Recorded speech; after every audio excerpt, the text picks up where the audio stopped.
We're literally days away from this massive live event occurring this season, Death Star Sabotage, and despite that being the case, everything's been leaked from the cinematics we're going to be seeing, what's going to be happening in those, alongside the gameplay sequences that we're going to be going through, as there's going to be multiple different parts to this event, alongside all of us getting a revamp to the character we're wearing, not to mention even more leaks regarding the next season that we're going to be seeing after this event going straight into downtime and then lifting, confirming the theme and battle pass leaks 100%. But before we hop into all of that, please take 2 seconds if you appreciate this information today to go over to the shop and slap code FM1 in there, literally being one of the shortest and easiest codes to enter, only 3 digits long. I don't make the rules, Charlie the Charcoal Pug does. It's been incredibly hot lately, and despite looking like Yoda, he doesn't want to be messed around, so get entering the code now. Most importantly, I've just set up a Discord server where I'm going to be giving away 1000 V-Bucks daily on the lead up to Season 3 to code FM1 users, so go in there, follow the rules and provide proof of you using the code, and make sure you're notified for everything that goes on in the server so you don't miss out on any of them. No messing around, diving straight into everything. If you didn't know, this event is going to be going down on June 7th at 2 PM Eastern Time, as Fortnite announced in this post on X or Twitter. This was revealed prior to the update we're in now, being 35.20, obviously showing off a new variant of Fish Stick, which many players thought was going to be a brand new unique skin, but this isn't the case, and allow me to explain. As you can see, posted by Egyptian Leaker right here, who's made Peter Griffin a Stormtrooper like in the Blue Harvest Family Guy spin-off, which will be possible in this event, as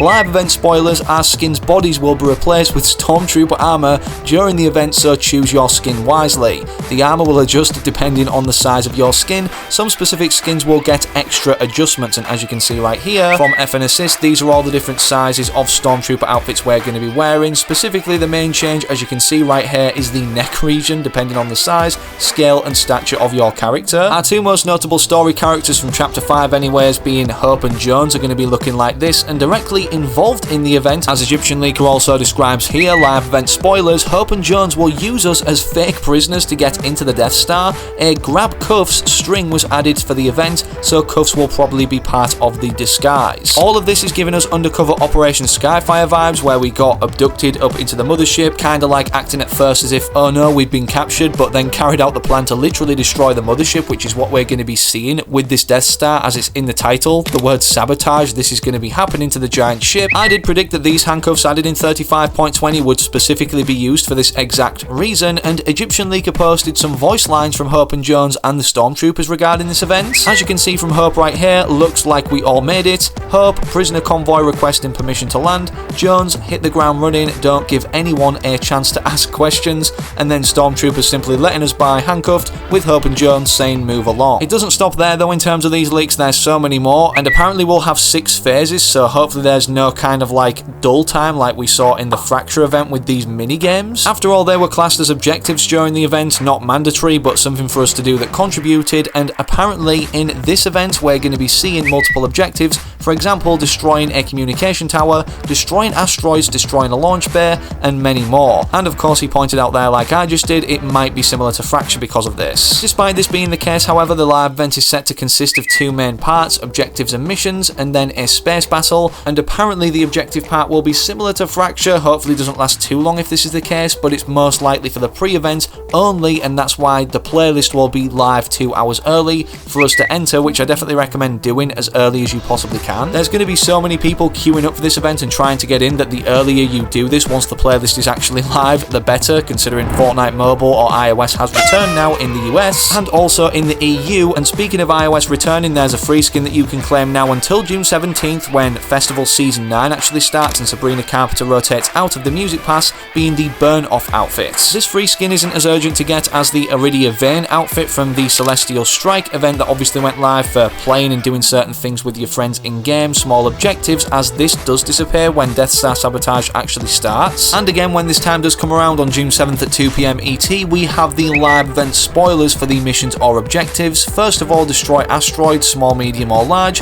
destroy communication tower, destroy deflector shields, destroy space debris, small, medium or large, and then we also have use turret, use X-Wing, use Imperial TIE Fighter, and destroy launch bay, and there could be more that we don't know of yet. Like Egyptian Leaker attached in the initial post, this is is definitely giving more so Collision vibes rather than Fracture, so I wouldn't worry guys about this being a complete flop. Epic Games are doing so much lately as another live event technically kind of unfolded in front of our eyes right now every single game, but in the OG mode are the meteor showers that we originally saw in Chapter 1 Season 3. Everything seems to be repeating itself as it once did, with these llama static warning TV screens appearing, flashing Morse code, or indicating to us from looking in the files that the giant comet in the sky is indeed going to be crashing down like it did in the Chapter 1 Season 4 trailer. Why am I mentioning this, you may wonder, as it has nothing to do with next season of Battle Royale? Well, it kind of does, as it starts the same day, and not only does that mean the Chapter 1 Season 4 OG Pass is releasing the same day, correlating in terms of theme to Chapter 6 Season 3, which, yes, it's confirmed it's going to be called this for next season instead of Chapter 6 Season 4, although it will be the 4th season since Chapter 6 started that we've seen. And as for the passes, it doesn't stop there, as the only one out on here, which obviously is seeing a concert now until June 17th, is the Music Pass, as we're getting, after downtime on June 7th, another LEGO Pass, considering this one was also themed around the Star Wars season. Considering they linked the LEGO Pass and Battle Pass for Battle Royale this season, it wouldn't surprise me if all the passes for next season, as we know Chapter 1 Season 4 was originally superhero themed,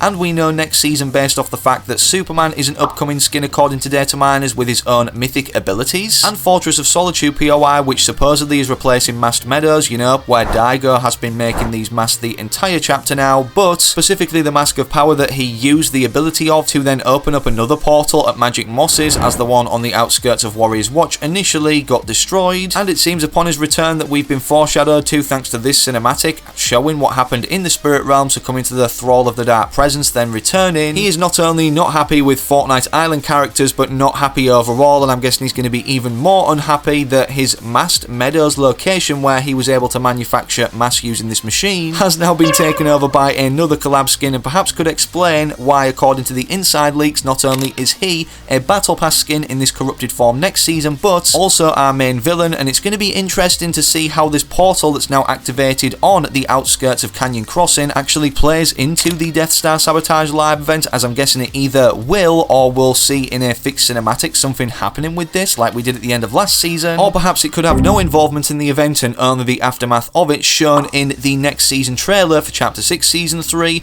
at the Summer Game Fest on June 6th, which obviously is the day before Death Star Sabotage, so hopefully it doesn't spoil too much in terms of the outcome or what goes on during the live event that we all want to attend itself. But as we know from previous seasons of this chapter, specifically Chapter 6 Season 2, when that released, we did get the trailer a day early, and that was only one trailer for that season upcoming as well, called Gameplay Cinematic Trailer, involving both perspectives of a cinematic and then gameplay look as well, which I did think worked well. Either way, it's definitely going to be very interesting to show off all the new gameplay mechanics and Battle Pass skins, which we have more to mention off the inside list in just a second, which is now kind of confirmed. The reason for this is because we got a Superhero Academy season teaser. The skins Fortnite is using in their recent post are meant to tease the new season dropping later this week. If it wasn't already blatantly obvious from the image, yes, on the left hand side we have this outfit which represents an academy, and then this one on the right which represents a superhero. And despite us already determining that Corrupted Daigo will be a Battle Pass skin next season alongside a new variant of Superman, as we've already seen Clark Kent, his human form or so it's called, in the Chapter 2 Season 7 Battle Pass. Data miners also determined that Robin from the DC universe, or Batman's sidekick, which I don't know how it correlates to Superman, but oh well, will be upcoming for the first time as any form of his outfit or character in the Battle Pass itself, and will also be a Day 1 NPC, as this is the full list right here.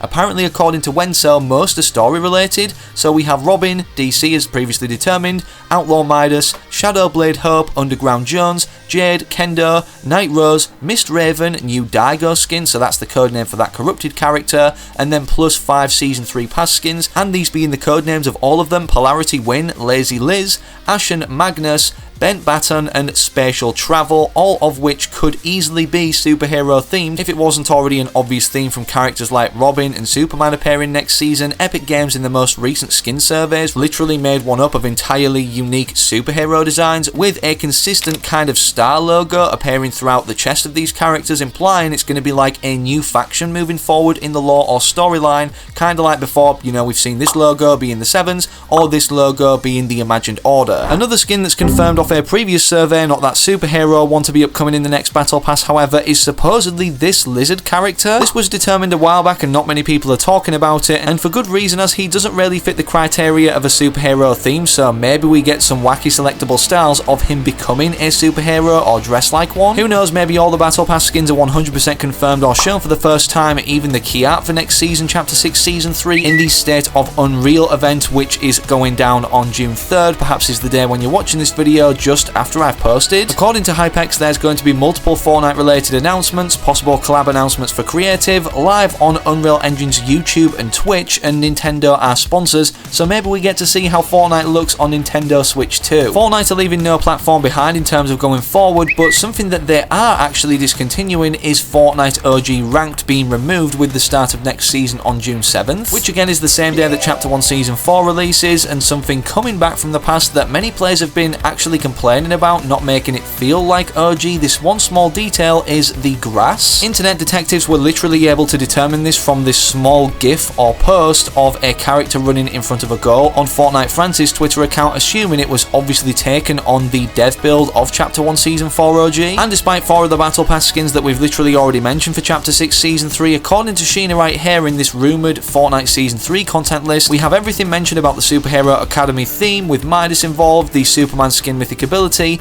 Robin, Daigo, and then a new skin mentioned for the first time, Storm Beast, in the Battle Pass, which is supposedly going to be a female outfit or take on the Fortnite Storm itself. Obviously, the Storm King's only ever been a boss in Battle Royale once in Chapter 2 Season 1 for Fortnite Mares, and obviously still is in Save the World, so perhaps it's named something like the Storm Queen if it is a female spin-off of a take on the Storm. And then further down the list, he goes on to mention One Punch Man is going to be a shop collaboration skin, Fortress of Solitude POI replacing Mass Meadows as previously mentioned, but then, if you didn't know, a new Utopia City is replacing Seaport City, so it's your last chance to say goodbye or appreciate these two Day 1 OG locations for the Chapter 6 island, being Seaport City and Mass Meadows themselves, in time for Season 3 releasing. Now, don't forget I'm an Epic partner, and to enter code FM1 in the shop literally takes like 3 seconds, only being 3 digits long. I don't make the rules, Charlie the Charcoal Pug does, and he wants you to join the Discord server where we're giving away 1000 V-Bucks to an FM1 user who proves they use the code every single day on the lead up to Season 3. In terms of where you go to now, don't start doom scrolling, click either of these 2 videos on screen YouTube's recommended you. It's a good suggestion whilst you wait for the next upload I do publish here on the channel.